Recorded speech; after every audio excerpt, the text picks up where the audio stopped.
C'est tout ce qu'ils font en ce moment. Le massacre continue en Belgique.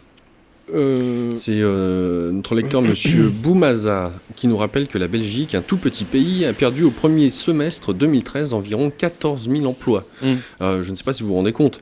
Et qu'en même temps, le gouvernement belge pense que ces rentrées fiscales seront bien celles qui avaient été prévues. Mais elles ne seront pas celles que vous croyez. Alors ça, c'est toi qui rajoute. Hein. Ils vont avoir une sacrée surprise. Je cite, au total, 6183 entreprises ont fait faillite durant les 6 premiers mois de 2013, ce qui constitue le pire semestre en la matière, indique le bureau d'information financière Gredon.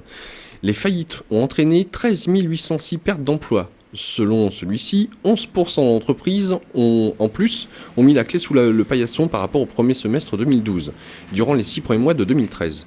L'augmentation est particulièrement spectaculaire en région bruxelloise, plus 33%. Lire ici donc la RTBF, mais l'article vous explique que ces pertes d'emploi ont été compensées. Oui, bah, c'est un peu comme le gouvernement Sarkozy, Monsieur Wauquiez, hein, grand hypocrite, parce qu'à l'époque, Monsieur Wauquiez avait, rappelle-toi, il passait sur toutes les chaînes de télé pour promouvoir le statut d'entrepreneur, d'auto-entrepreneur, rappelle-toi.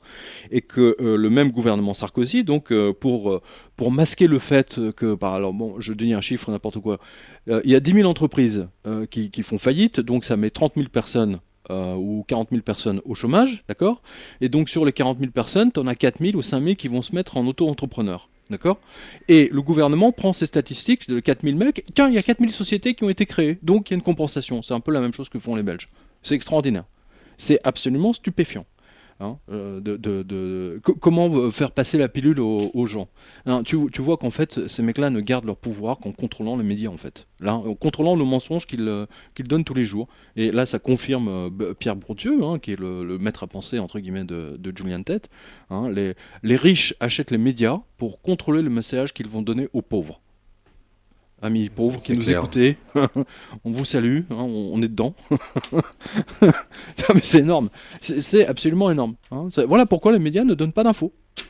Les vrais chiffres du chômage en France, mais vus par la presse iranienne. Eh oui.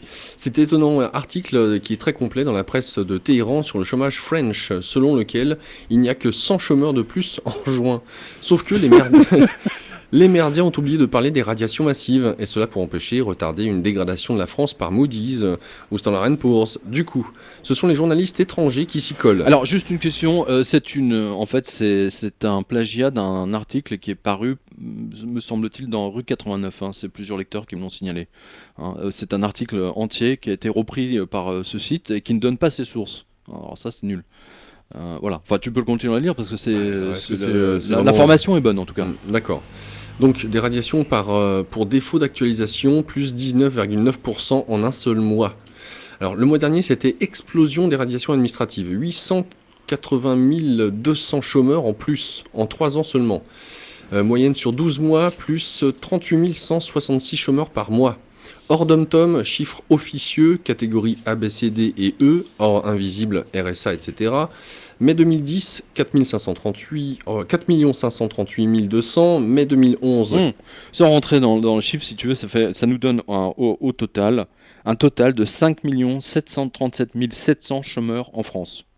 L'article ajoute que ne sont pas comptés 1 263 000 foyers bénéficiaires du RSA, plus des centaines de milliers, voire peut-être plus d'un million de sans droit.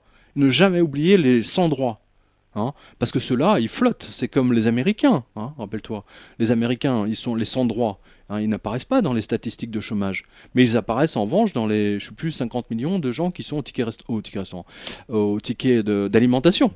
Hein. C'est consternant. C'est absolument consternant. Hein. Voilà où sont les sans-droits. Alors je pense que peut-être qu'un million de sans-droits, c'est peut-être qu'ils sont une partie d'entre eux sont dans les RSA, peut-être. Hein, mais enfin, le gouvernement, hein, on le voit bien, se garde de nous donner les vrais chiffres, hein, d'être clair et précis sur le nombre de chômeurs en France, quoi. Sachant que le nombre de chômeurs, ça n'arrête pas. Tu as vu les licenciements là encore? Alors juste, il y a beaucoup d'auditeurs et auditrices qui m'ont demandé pourquoi je ne fais plus la liste des licenciements. Pour une raison très simple, c'est que j'avais commencé à voir les licenciements massifs en juin 2012. Je les ai faits jusqu'en juin 2013, pendant un an, ça n'a pas arrêté.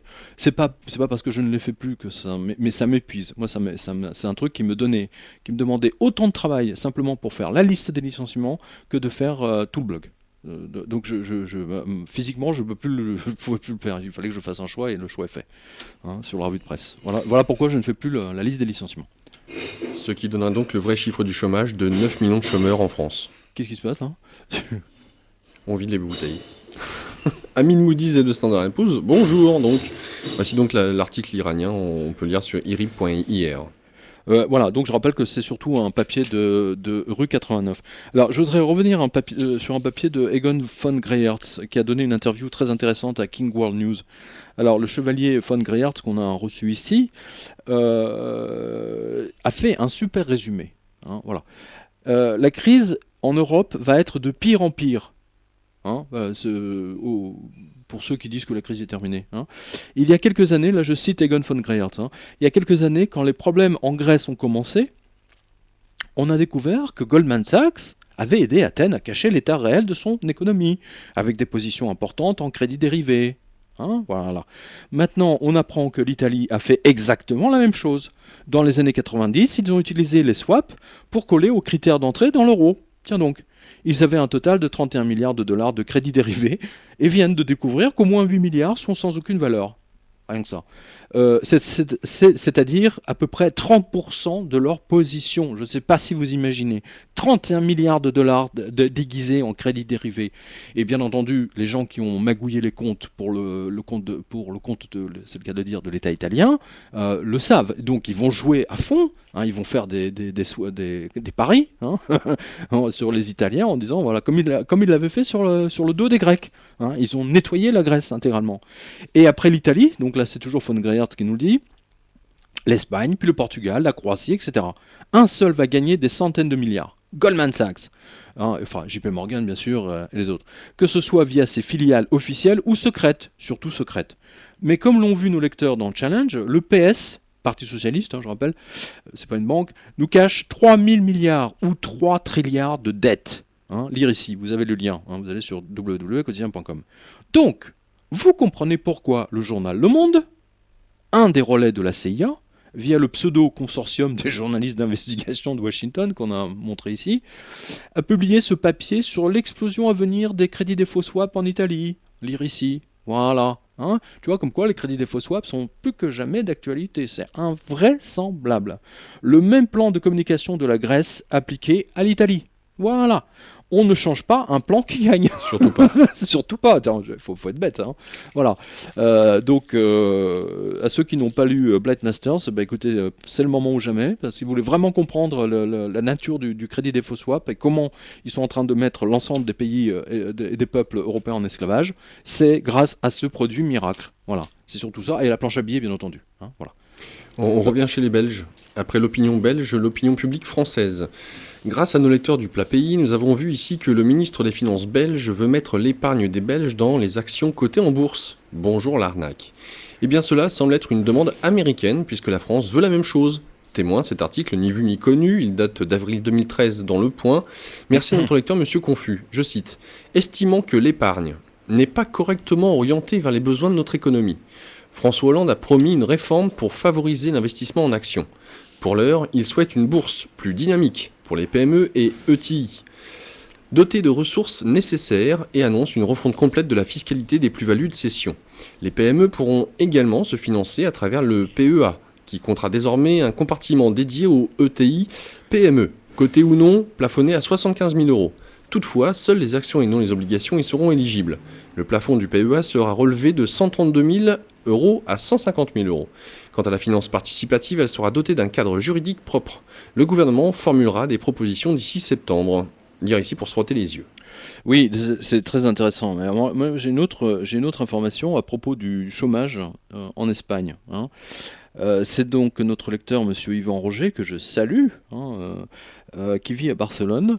Il nous signale cet article du El Periódico qui explique que l'Espagne, donc là je cite le journal, hein, l'Espagne a connu en juin c'est un mois habituellement de baisse de chômage grâce au tourisme, hein, à tous les touristes qui arrivent, donc les garçons de café, machin, les personnels hôteliers, tata. Euh, et donc le mois de juin a connu une baisse significative du nombre de chômeurs, mais aussi une baisse des signatures de contrats de travail de quasi 8%. Qu'est-ce que ça veut dire? Alors voici ce qu'on a dit Monsieur Evanger, que les chômeurs ne s'inscrivent plus dans les ANPE espagnols car il n'y a plus ou pas d'indemnisation. Hein. Et numéro 2, que le travail au noir a explosé. Et donc il m'a confirmé que les Espagnols en ce moment, travail au noir, ça y va à fond. Voilà. Et moi j'ai reçu, on a lu ici une lettre l'une de nos lectrices qui était prof de maths, tu t'en souviens, qui était payée en chèque emploi-service, hein, pour donner des cours de maths physique aux élèves. Elle a perdu, parce qu'ils ont augmenté les taxes, hein, rappelle-toi, et elle a perdu tous ses clients d'origine modeste, enfin de classe moyenne, hein, les enfants de classe moyenne, qui ne pouvaient pas, bien entendu, payer tout ça.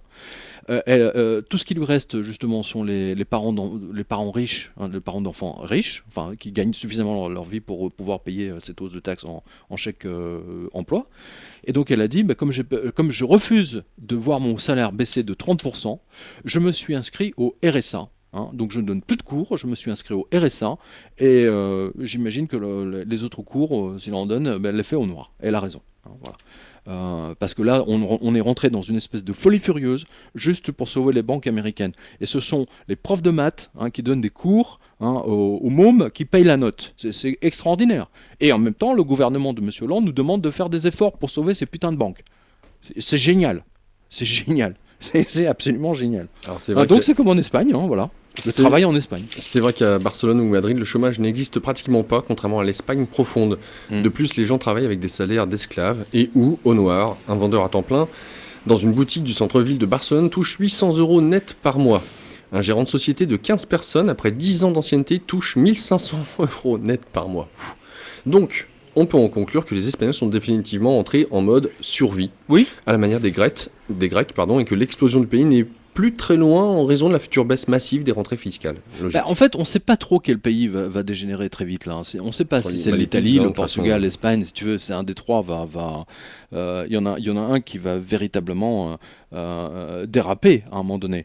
Bah, on voit la Grèce en tout cas On a où vu que ils en l'Italie sont, était hein. dégradée là. On a vu que l'Italie était dégradée. Ça veut dire que les Italiens vont payer un taux d'intérêt beaucoup plus important sur leurs dettes. Donc ils vont serrer la ceinture aux PME, les PME qui vont débaucher, et ainsi de suite. Ainsi Et de là, suite. tout le pays va partir en couille, exactement comme la Grèce.